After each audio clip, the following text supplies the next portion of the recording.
Hi, I'm April N. And this week on Flirt, we're talking about going back to school. Now, I know a lot of you are going back to school either this week or the next week. And I wanted to give you guys some tips on how to get ready for that event. Now, I hope you guys will excuse the sound of my fan that's going on in the background. Unfortunately, I live in California and I have no air conditioning. So I am literally scorching in here. Even my dog is kind of like he's just like laid out on the floor like just flat because he can't take the heat. So that's the first thing you got to prepare for when you're going back to school. Make sure you're ready for that heat. Remember that if you live in a very warm area like California, then most likely the classrooms are going to be air conditioned, and sometimes that can just get really cold. I know when I was in university, there was this one classroom that was always cold. It was the choir room. It was always way too cold. So we would be outside in like tank tops and shorts because it was way too hot to wear anything else. And then we would go in that classroom and practically freeze to death. And everybody was like holding their choir folders trying to sing and like literally trembling. So if you know that there is a classroom that might be cold, if maybe the classroom might be warm and outside might be cold, like, or snowing or something like that, then make sure that you're prepared for any eventuality. So here's the first thing that I do when I'm preparing to go back to school is I always organize. Organize everything. How are you going to know what you need if you don't know what you have? A lot of time parents like to buy an excessive amount of school supplies for a certain year. So they'll buy like 20 notebooks and 20 sheets, 20 like packets of papers, and then you only use like maybe one or two throughout the school year, so you have all those things left over. So the first thing you need to do is find out if you have all that stuff already. Most likely you won't have pencils because pencils go a lot faster than notebooks do, because pencils break and then you sharpen them, and then if they get too small you don't want to use them anymore, so you just get a new pencil. I know how it works.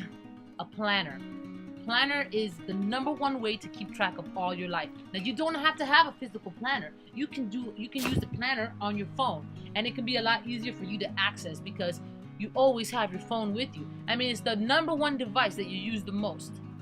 The phone, right? So you can use your phone, you can use your laptop if that's the device that you use the most, your iPad, whatever you want.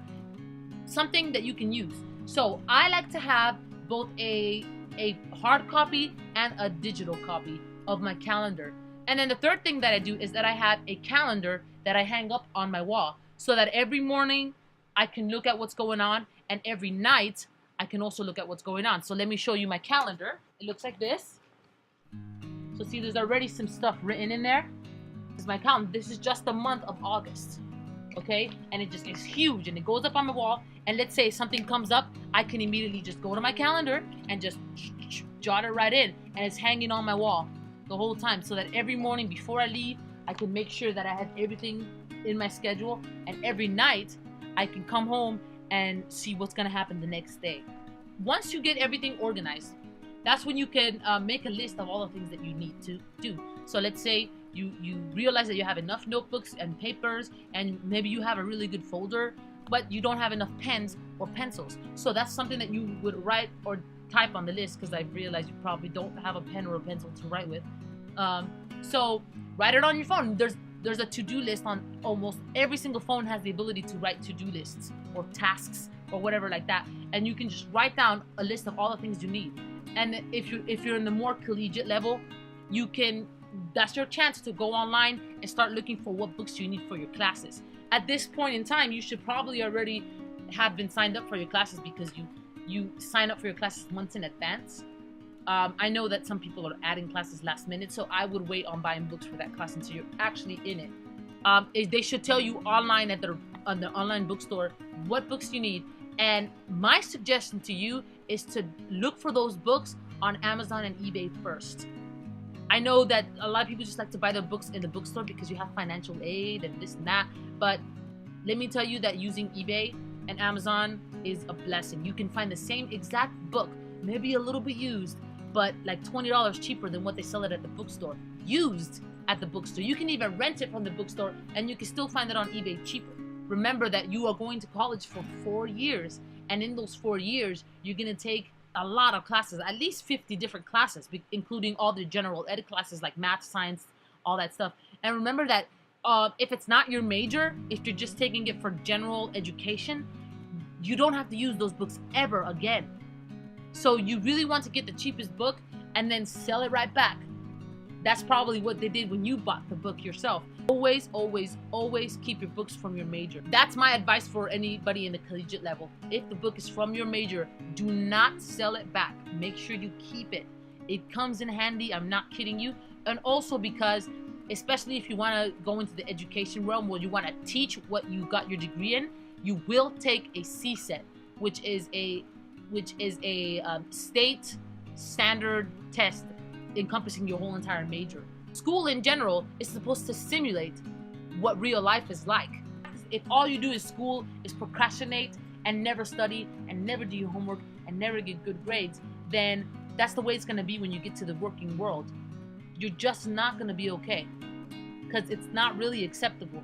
Bosses don't like if you don't do your work. They don't like if you're late all the time. They don't like if you dress like a slob. And they definitely don't like if you don't do the work correctly. So just remember that you're working in this, you're going to school every single day, and it's a real drag most of the time. A lot of people don't like school at all. I personally love school. I mean, I'm gonna go work at one, for God's sakes. I always remember that everybody at the end of the day is doing something for the benefit of other people. If you want to be a doctor, you can't get a C in biology.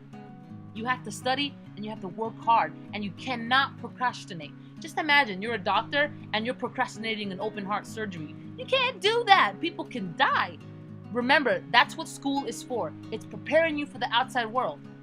School is not the outside world. Don't forget that. I know that it may seem like the high school is the most important thing in the whole wide world, and anything that happens there is of absolute importance. And if things go wrong, it feels like your life is so completely over, but it's not. It's not. High school is not life. High school is, I hated high school. High school was just not a good place for me. But now I'm out of the school now, and I'm actually going into the real world, and I'm actually going back to high school to teach now, and I'm actually really excited about it. It's not like when I was a student in high school, I would dread every time the school came around because I didn't like going there. When people told me, just hang on, it's gonna get better. It gets better, I promise you, it gets better. I would say, well, everybody says that. That's cliche, but it's true.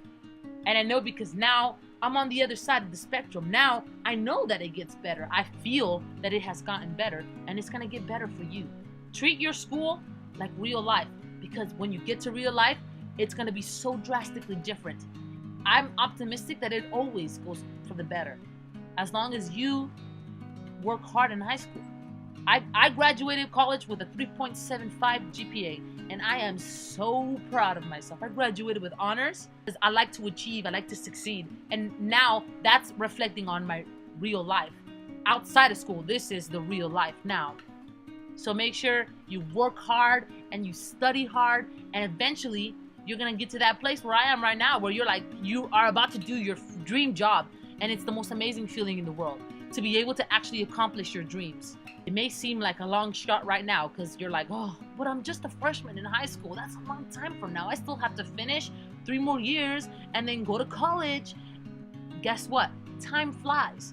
And the harder you work and the more you enjoy what you're doing, the faster it's going to go, because you know what they say, time always goes a lot faster when you're having fun. So have fun in school, guys, and I will see you guys next week with a new topic.